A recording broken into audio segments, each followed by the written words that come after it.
Oi, pessoal, tudo bem? Sejam bem-vindos e bem-vindas. Eu sou a Denise do Planeta Agora e hoje eu trouxe para entrevistar aqui o professor Marcelo Dutra da Silva. Professor, eu queria começar dizendo que eu estou muito honrada com a sua presença aqui no Planeta Agora. E eu vou apresentar o professor para vocês. Ele é ecólogo, doutor em ciências, professor de ecologia da Universidade Federal do Rio Grande, que é no Rio Grande do Sul, né, professor? Exatamente. E coordenador do Laboratório de Sustentabilidade Corporativa ESG. Então, professor, muito obrigada mesmo pela presença. Eu acho que no final eu vou agradecer demais e quem está assistindo também vai agradecer muito a sua entrevista. A gente aqui vai dar palco para informação de verdade, para informação científica e nada de fake news. A gente vai trabalhar com o que é de verdade. Professor, eu queria começar falando justamente do que tem ocorrido no Rio Grande do Sul, em decorrência dessa devastação, e que eu considero uma devastação generalizada em diversos aspectos. O aspecto natural, o aspecto urbano, o aspecto agora econômico, social, mental, de saúde, educacional, pegou o Rio Grande do Sul num pacote completo. E eu queria saber do senhor o seguinte: em função dessa devastação, das cheias, das águas que estão aí, causando esse problema todo, o que é que deu tão errado no Rio Grande do Sul? Bueno, primeiro, muito obrigado pelo convite, muito obrigado pelo espaço. Tem sido muito bom. Este momento eu tenho me sentido assim bastante acolhido, porque eu tentei falar tanta coisa para tanta gente, tantas vezes, que eu agora estou finalmente conseguindo. E isso é bom, porque é uma oportunidade que eu estou tendo e muitos colegas como eu também estão tendo de, pelo menos, tentar ampliar o espaço da mensagem, porque o que a gente tem dito, né, e não é de agora, e por isso o que deu errado no Rio Grande do Sul não foi deu errado agora, isso é resultado do errado de muito tempo que está se repercutindo agora. Então, a gente está sentindo, né, o que a gente deixou de fazer. Nós podíamos ter feito mais. E, na prática, a gente deixou de fazer muita coisa simplesmente porque desconsiderou o conhecimento, desconsiderou a ciência, desconsiderou a informação técnica, se politizou o que era orientação, né, se misturou as coisas. E, aliás, isso continua sendo misturado. Ideologia não resolve problema dessa natureza, né, professor? E eu te digo que é muito difícil. Nós estamos vivendo, este evento, ele é um evento que no Rio Grande do Sul ele ainda não passou. Nós estamos experimentando um evento extremo de longa duração, né, porque ele é extremo, porque é completamente fora de qualquer normalidade, mas a duração é muito longa, é o evento extremo mais longo que a gente tem registro, e é o evento de maior intensidade também que a gente tem registro, relacionado a chuvas, tempestades com vento, e recentemente agora também a ocorrência de granizo. Então, nós temos um pacote completo, assim, do ponto de vista de tudo que pode realmente acontecer quando nós temos um El Niño presente, neste caso um super El Niño, que é um motor que acelera, né, os efeitos do aquecimento global, né, ou dos eventos climáticos extremos, porque isso é uma outra coisa que a gente precisa entender, né? Quando a gente vai para Laninha, por exemplo, vocês aí estão sentindo muito calor, mas é porque o El Niño está potencializando. Quando agora mudarmos em junho, julho para Laninha, vocês vão sentir menos calor, vai estar a chuva mais presente, e aí este calor estará aqui, e a falta de chuva estará aqui.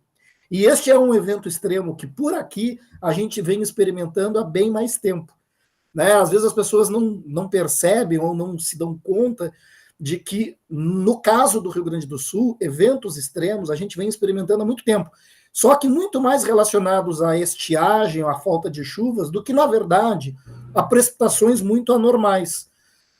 No que diz respeito às chuvas, a gente tem experimentado com mais, pelo menos que chama mais atenção, 22, e aí nós tivemos alguns ciclones, né? Aí 23, assim, eventos nos pegaram com muita força, e agora esse de 24, que foi realmente né? Um que ainda nós não conseguimos medir completamente a sua extensão, porque as coisas ainda estão acontecendo, mas esse, sem dúvida, será o maior evento da nossa história, um dos maiores do país, e está entrando entre os maiores eventos climáticos, entre tantos outros que a gente já viu ocorrendo no planeta. Quer dizer, aquilo que estava previsto em 2015, nos relatórios do IPCC, que já vinha se lendo com muito mais atenção em 2018, em novos debates e discussões sobre mudanças climáticas, né, sobretudo nos painéis da ONU, nossa região, Rio Grande do Sul, ela está entre as regiões-alvo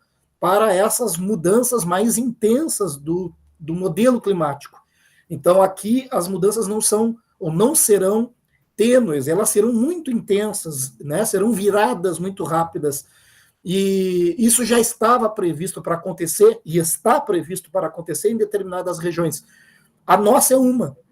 Então, aqui, para nós, o que resta é parar de fazer errado, é ouvir mais o que está sendo apontado pela ciência e começar um processo que é muito difícil, muito custoso, trabalhoso e complicado, que é o de adaptação a este novo momento, né, que vai fazer parte da vida de todo mundo, porque isso não é um evento isolado, algo que aconteceu, mas nunca mais vai acontecer de novo. Pelo contrário, as mudanças climáticas são reais, nós temos uma responsabilidade enorme sobre isso, porque a nossa economia é baseada em carbono, afinal de contas, né? Nós temos ainda iniciativas muito tímidas de descarbonização, e a gente precisa ampliar isso, mas, de outra parte, nós temos uma péssima relação no que diz respeito às formas de uso e ocupação do solo.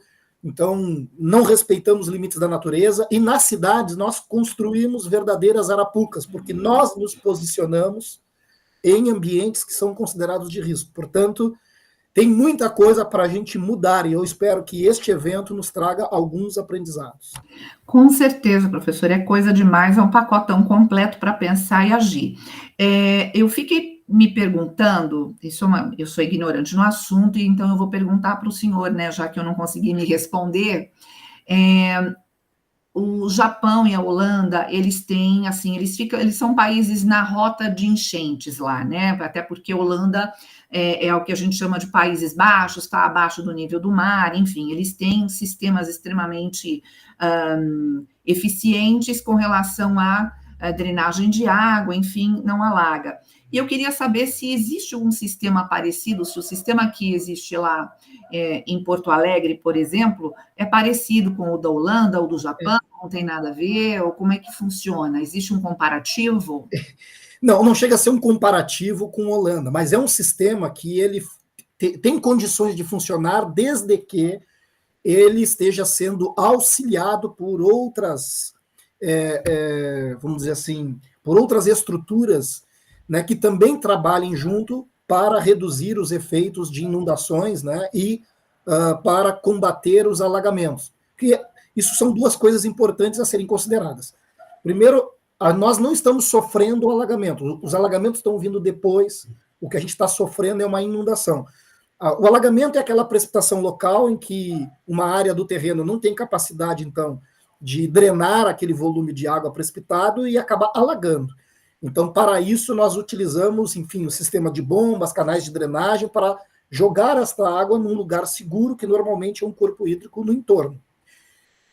Desta vez, o que vem nos pegando é a inundação. A inundação, ela é um grande volume precipitou, reuniu, juntou no corpo hídrico, ele não consegue suportar dentro da caixa, extravasa para as margens e alcança as áreas edificadas. Então, o que nós estamos sofrendo aqui, a minha cidade, que é Pelotas, bem ao sul, né, Rio Grande, que é a cidade onde está a Universidade Federal do Rio Grande, um pouco ainda mais ao sul, nós aqui estamos sofrendo o avanço dessas águas, porque elas estão reunidas na Lagoa dos Patos, estamos na margem da Lagoa dos Patos, então estamos sendo atingidos pelas inundações.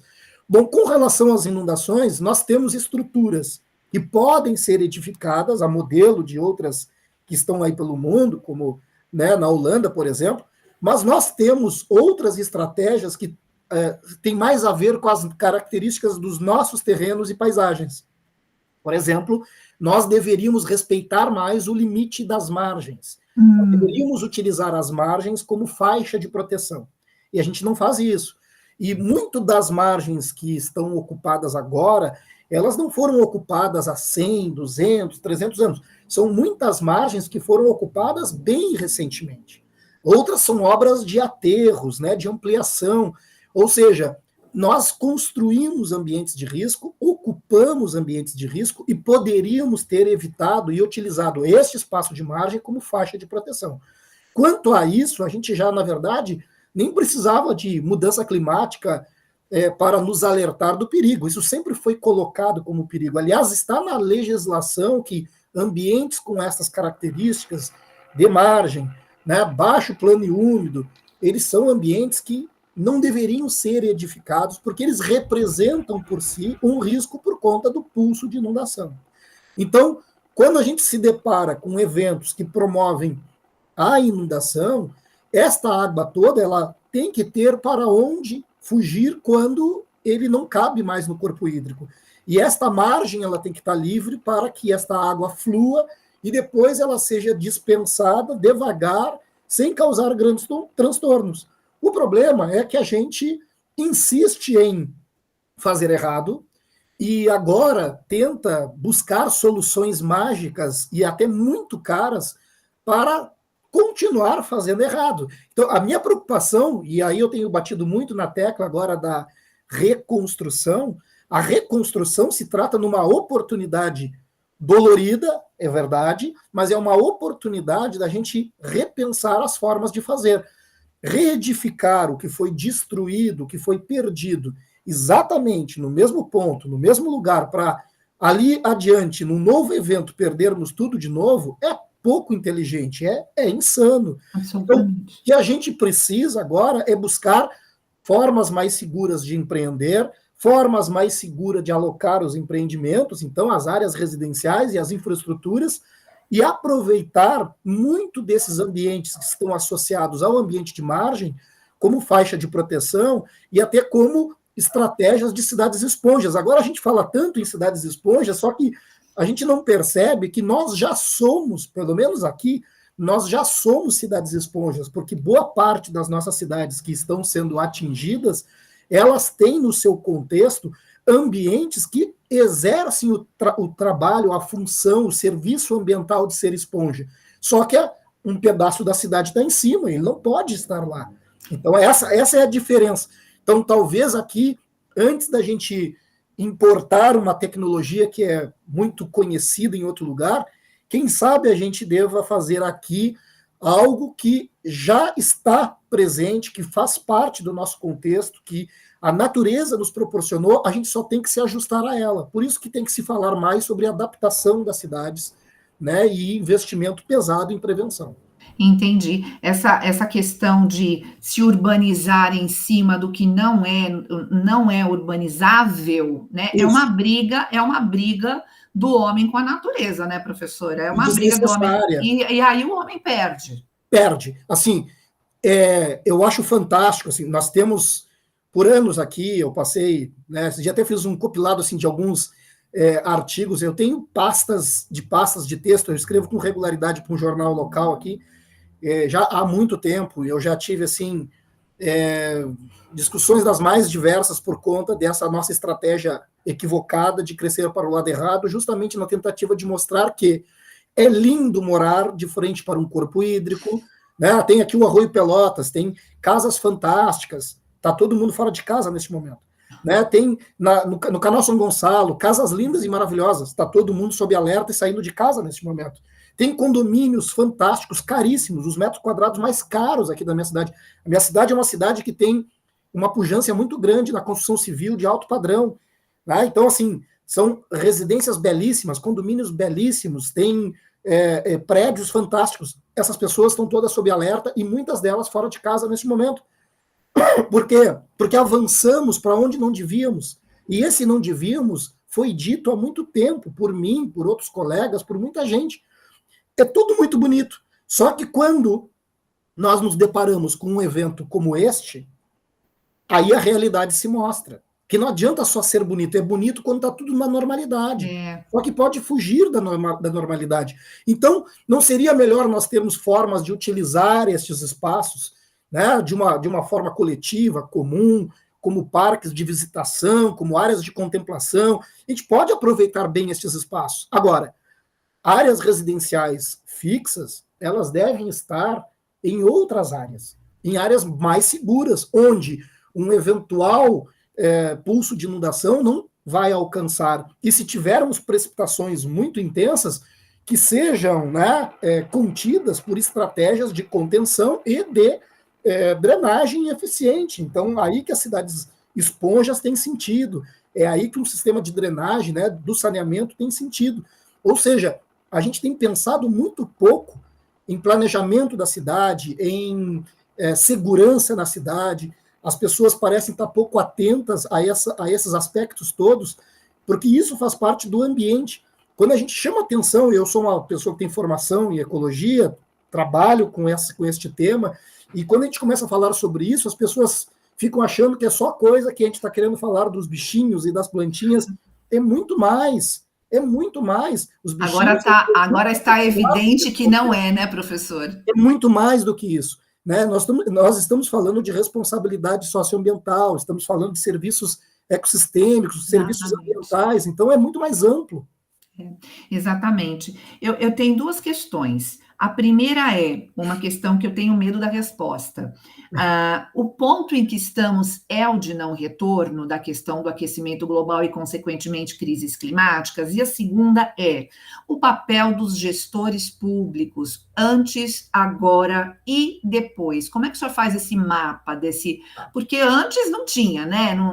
Eles ignoravam tudo que era falado. Isso é uma coisa que é meio óbvio. Agora, nesse momento, estamos no meio do furacão. E eu queria que o senhor me desse até um relato, talvez pessoal, do que o senhor tem vivido aí. E depois, o que a gente espera? O que a gente tem que esperar desse caminho? Olha, com relação ao não retorno, é sempre tudo muito difícil de precisar.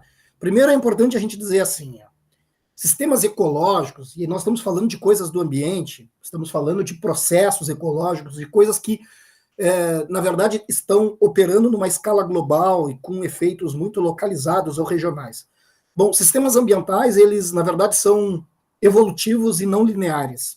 Então, assim, nós não temos controle sobre a natureza. Isso é um erro pensar, absurdo. Nós não temos controle sobre os processos ecológicos. Nós temos, sim, poder de interferência. E podemos sofrer as consequências dessas interferências. É o que a gente está, vamos dizer assim, mais... acostumado a entender, né? A gente mexe e este mexer tem volta, beleza.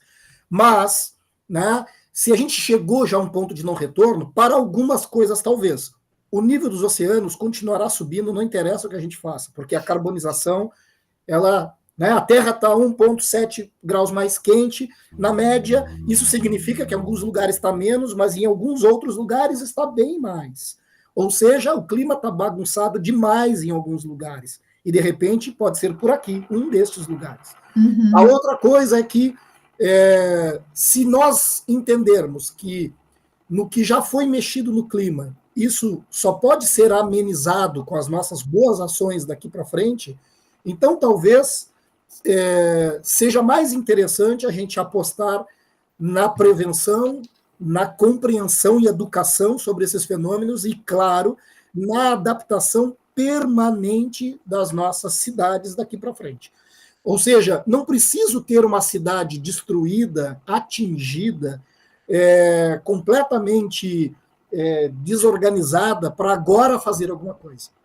O tempo de fazer é agora. Já era antes, mas agora muito mais. Mesmo aquele que não foi atingido. E não precisa este lugar estar no Rio Grande do Sul. Nós vamos, talvez, presenciar outros eventos extremos em outras regiões do Brasil. Então, eu espero que outras regiões, olhando para o Rio Grande do Sul, comecem a se mobilizar naquilo que é mais simples. E o que a gente tem dito, né, por exemplo, está preocupada com o antes e o depois, algo que pode diferenciar o antes do depois, nem é o discurso do prefeito ou dos vereadores ou até dos futuros prefeitos e vereadores. O discurso é muito fácil, mas tem coisa que hoje pode ser feita, que é simples, que eu tenho dito assim, para quem eu consigo dizer que todo o município brasileiro deveria, neste momento, claro que as cidades que foram atingidas muito mais, mas neste momento, revisar o seu plano diretor.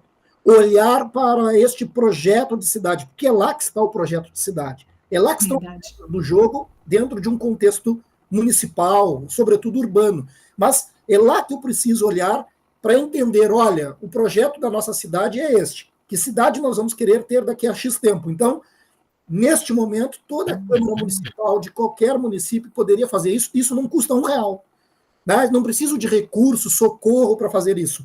Precisa que essas pessoas que foram eleitas para representar, né, uma parcela ali, né, da população que está dentro da comunidade de um município, e essas pessoas, ao se reunirem, podem chamar os técnicos, chamar pesquisadores, chamar as forças vivas que forem para discutir o projeto de cidade.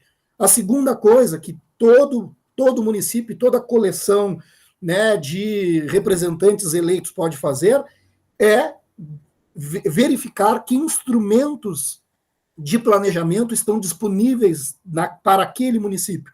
Porque o que a gente mais vê por aí são gestões que estão em pleno voo visual, sem nenhum instrumento. Né? É muito no sentimento de quem está colocado numa pasta de meio ambiente ou de qualquer outra secretaria que não tem, em termos de formação, absolutamente nada a ver com a função daquele cargo, e pior do que isso, né, a política se sobrepõe demais à técnica. Eu vejo isso na minha cidade e vejo isso em muitas cidades.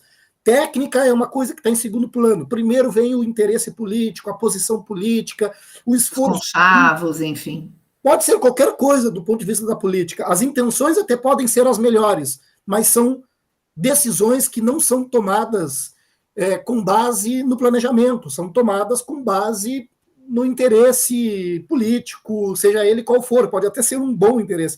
O que na prática acontece é que não tem técnica por trás, não tem cobertura técnica para o que se decide, para o que se envia, e quando se questiona isso, se é visto não como alguém que está querendo contribuir, é visto como alguém que se opõe, né? E na prática não é isso. Ciência não tem lado político, não tem corrente política, não tem ideologia. Ciência é ciência, né? E não vai mudar o discurso científico se mudou o lado. O que pode mudar, às vezes, é se é mais ou menos escutado. Mas, na prática, independente da cor, da bandeira, da forma, a ciência está sempre em segundo plano. Infelizmente, é assim.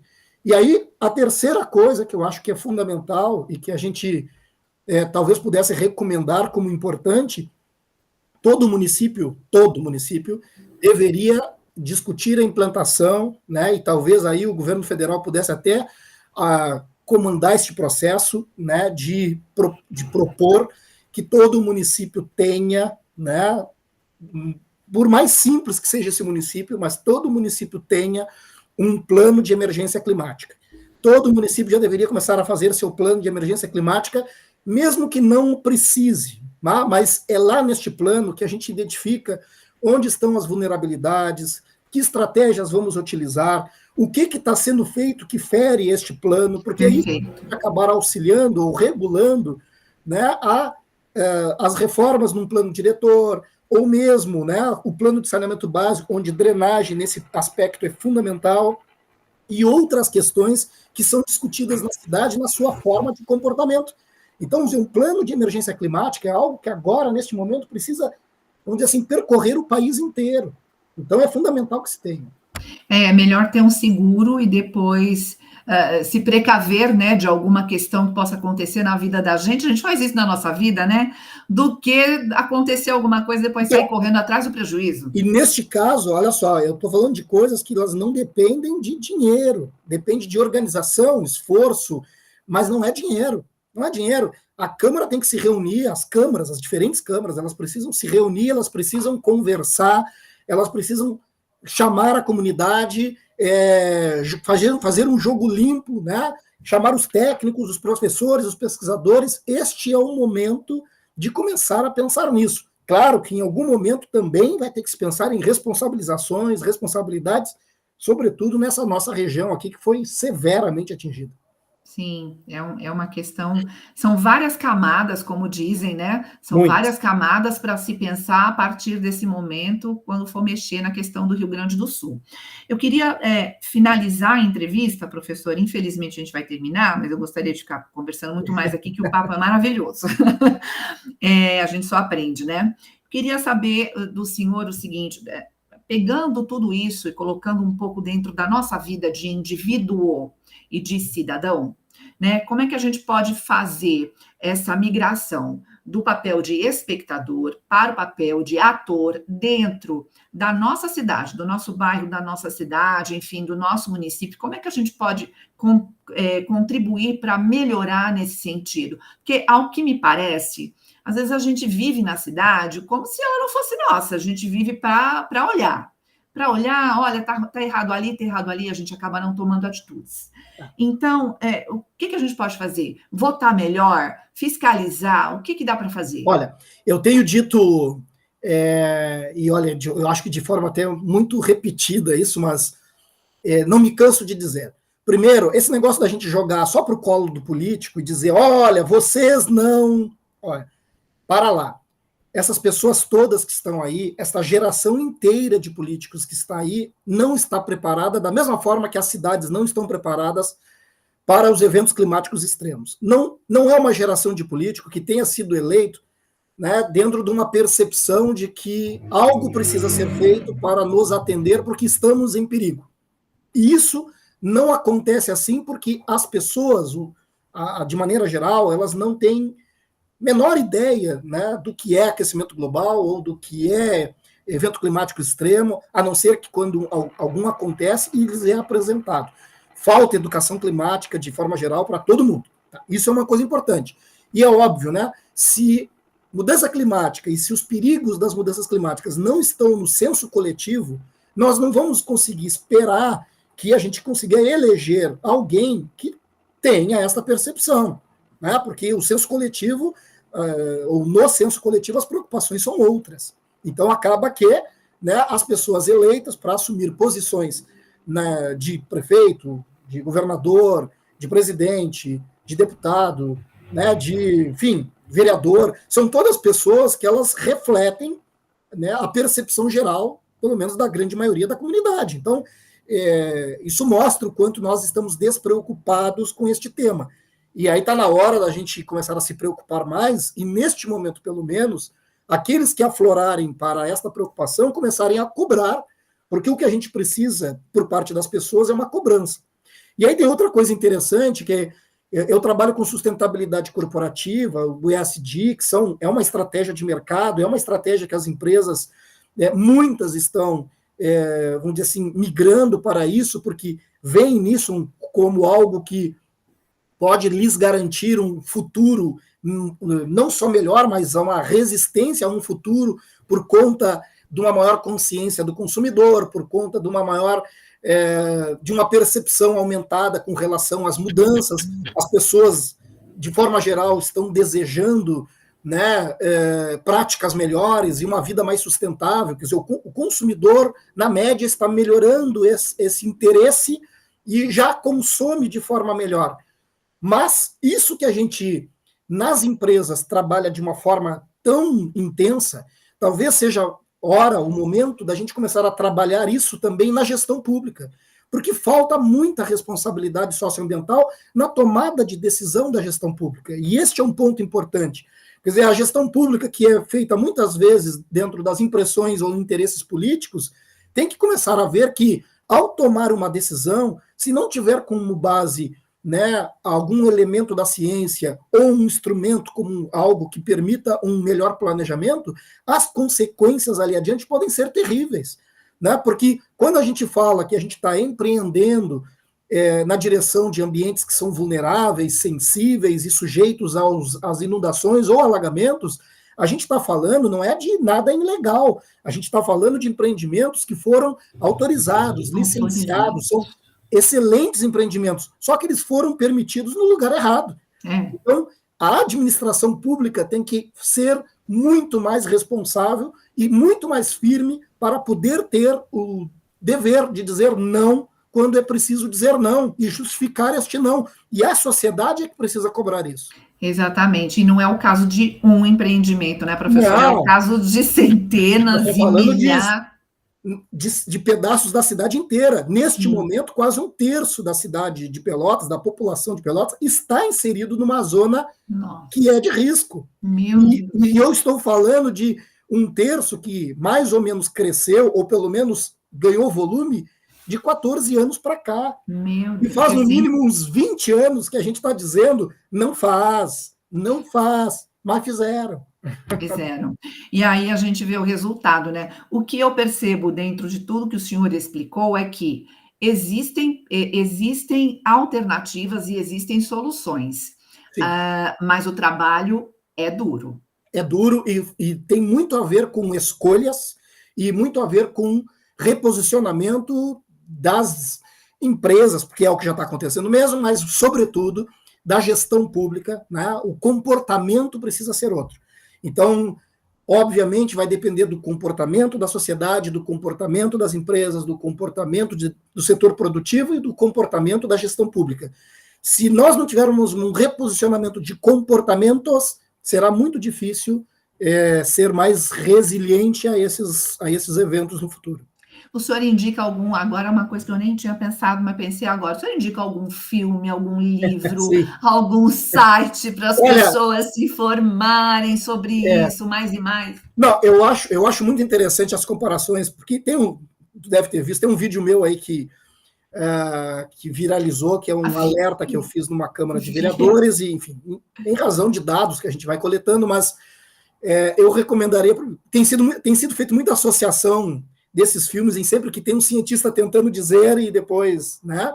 Mas tem um filme que é bem antigo, que na verdade é mais um documentário do que um filme, mas Uma Verdade Inconveniente, que é um filme protagonizado pelo Al Gore, tem um livro, né, que ele escreveu, e ali está retratado todo o esforço dele de mostrar que as mudanças climáticas estão sendo, vamos dizer assim, compreendidas, estão sendo comprovadas e que há a possibilidade de grandes mudanças porque o clima do planeta está mudando. Então, imagina, esse filme é muito antigo, né, tem acho que mais de 20 anos, mas é um filme assim, interessantíssimo do ponto de vista do quanto os dados daquele momento que ele apresenta, né, e que já são evidências fortes de mudanças, inclusive de chuvas aumentadas, de maior volume para a nossa região, e que, com clareza, isso está se reproduzindo agora.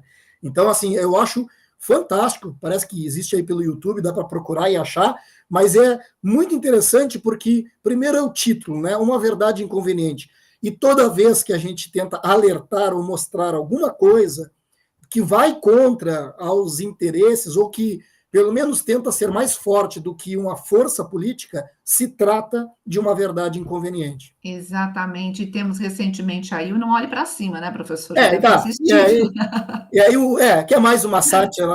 Sim, é uma sátira. De qualquer maneira, é exatamente aquilo. A gente está, né, não olha, é bárbaro. Lá foi um pouquinho mais, vamos dizer assim, eles tinham muito menos tempo, né? No caso, era um asteroide. Professor, eu queria muito agradecer ao senhor por tudo, por essa entrevista muito bacana, muito consistente, e eu deixo o convite aqui para o senhor, para a gente se encontrar numa outra oportunidade, o senhor trazer mais informações. Eu sou uma pessoa ignorante em ESG. Eu gostaria muito de a entender sobre isso. Bom, se o senhor puder me explicar numa entrevista. Eu não gosto muito dessa palavra ignorante, e eu acho até que ignorante ninguém é, tá? Mas eu posso te dizer assim, a gente pode falar, tem muita coisa legal, aliás, tem uma revista, né, eu tenho esse laboratório na universidade, mas tem uma revista Painel, que é uma revista, depois eu posso passar para ti o link, porque ela é digital, mas ela tem uma versão impressa, né? Uhum. A revista agora está saindo a sua segunda edição. Olha que legal! E é uma revista que aqui mostra uma realidade de empresas que já estão, vamos dizer assim, na nossa região aqui, integradas a este conceito da responsabilidade socioambiental e com governança em alto nível. e que não só se aplica às grandes empresas, mas também a toda a cadeia de negócios, né? Então, pegando empresas que fazem parte de toda a cadeia daquele negócio de uma maior. E aí o que é interessante é que tem um evento, essa revista nasceu por conta de um evento que eu organizo, que é um workshop de ESG sustentabilidade, que vai acontecer agora a sua segunda edição também, em junho, no Pelotas Parque Tecnológico, aqui na cidade de Pelotas. Então, assim, é uma oportunidade agora que se amplia, porque, obviamente, traz tudo que tem a ver com o que este evento climático está nos levando a ver, né? A necessidade de descarbonização, a necessidade de assumir mais práticas amigáveis, de obedecer os limites da natureza, de nos adaptarmos e de nos comportarmos diferente. A mensagem do evento e depois do que fica registrado, né, aqui na revista é mais ou menos isso. Tá? Então, é importante. Ótimo, professor. Olha, muito obrigado pelas suas explicações. A gente volta numa próxima oportunidade conversando sobre muito mais coisas. E eu queria desejar para o senhor sorte nesse evento, que seja de muito sucesso para o senhor e que o senhor continue dando muitas e muitas e muitas entrevistas e aproveite todas, porque agora é hora de falar. Também. Não é verdade? Segunda-feira, agora na parte da manhã, tem uma, só que é bem cedo, uma entrevista no Bom Dia Brasil, aqui, Bom Dia Rio Grande, que vai ser veiculado aqui pela RBS, né? Mas vamos ter essa oportunidade de fala, né? Bom Dia Brasil foi num outro dia aí. E eu estou botando no meu Instagram, né? Se alguém quiser lá acompanhar depois e seguir.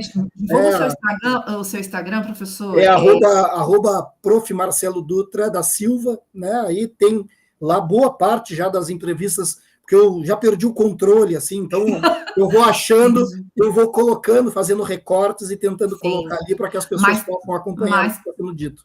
Mas tá ótimo, eu tenho acompanhado lá o seu Insta e dá para ter uma ideia de tudo que o senhor tem falado. Eu vou colocar também depois o seu Insta lá na descrição desse vídeo, o Insta do Planeta Agora também, @planeta.agora. A gente está começando agora, nós somos pequenininhos, mas olha, eu tenho fé que com esses entrevistados muito maravilhosos a gente vai crescer e vai alcançar muita gente vai começar a pensar muito mais no meio ambiente e adotar práticas, né, de sustentabilidade aí para a vida. Obrigada, viu, professor? Tudo de bom para o senhor e a gente se vê numa próxima. Tchau para vocês. Tchau, obrigada pela audiência e fiquem aí, vão acompanhando o canal Planeta Agora. A gente vai trazendo mais e mais entrevistas para vocês, tá bom? Um abraço para vocês, até mais.